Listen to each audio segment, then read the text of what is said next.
Chairman Reed, President Hockfield, Senator Brown, who's just left, Mayor Marr, distinguished guests, colleagues, and friends, good afternoon and welcome.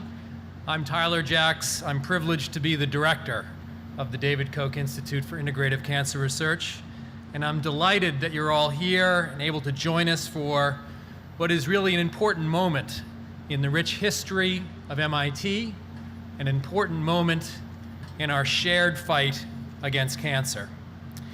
I'm pleased to be following Mayor Marr because we're pleased to be in the city of Cambridge. What a wonderful environment it is to do the kind of work that we do, and we receive tremendous support from the city.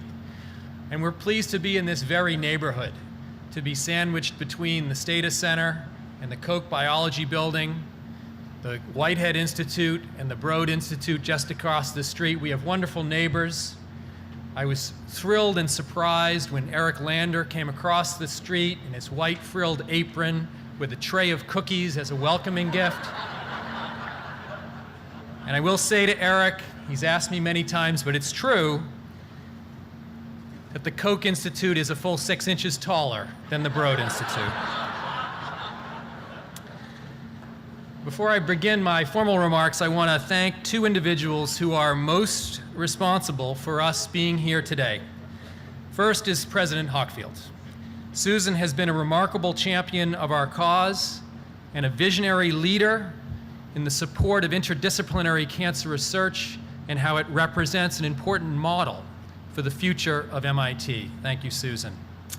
And of course, David Koch, for his enormous generosity, his faith in MIT, and his commitment to purpose. David, you enabled us to reshape our very approach to how cancer can be overcome using interdisciplinary approaches and cancer solutions-oriented research. We believe that this will set a model for cancer research in the country and indeed for the world. I'd also like to acknowledge the past directors of the Center for Cancer Research, the predecessor of the Koch Institute, Salvador Aluria, about whom we learned a great deal from Harold Varmus's wonderful remarks last night, was the founding director.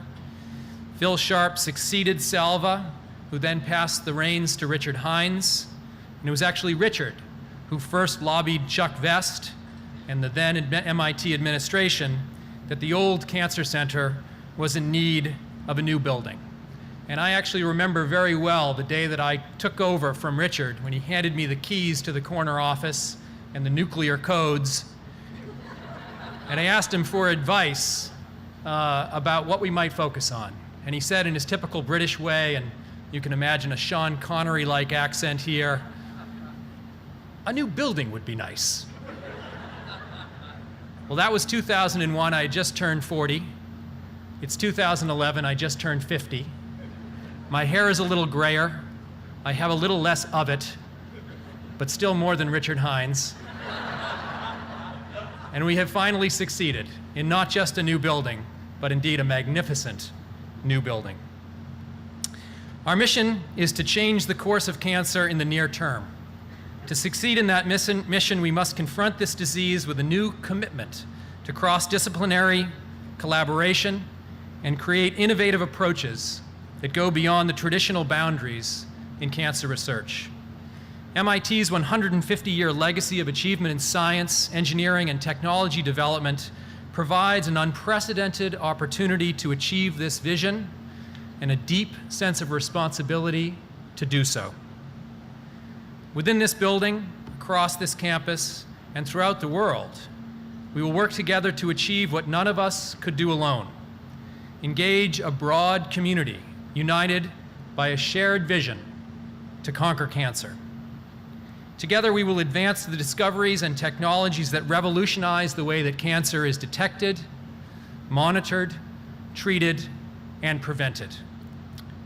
I'm proud to say that since the earliest days that gave rise to the Koch Institute more than 5 years ago, I've seen an incredible outpouring of support not only from those outside of MIT, but most especially on the part of the faculty working to make this vision a reality. I've witnessed the hallway conversations between bioengineers and Nobel laureate biologists blossom into full collaborations to design an RNAi delivery system that might be well suited for the use in treating ovarian cancer.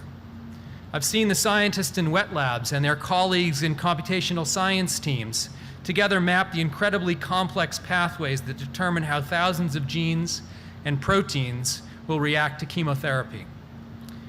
I've seen the scientists designing new protein drug candidates and teaming up with experts in nanotechnology to devise better ways to deliver them to selective sites in the body.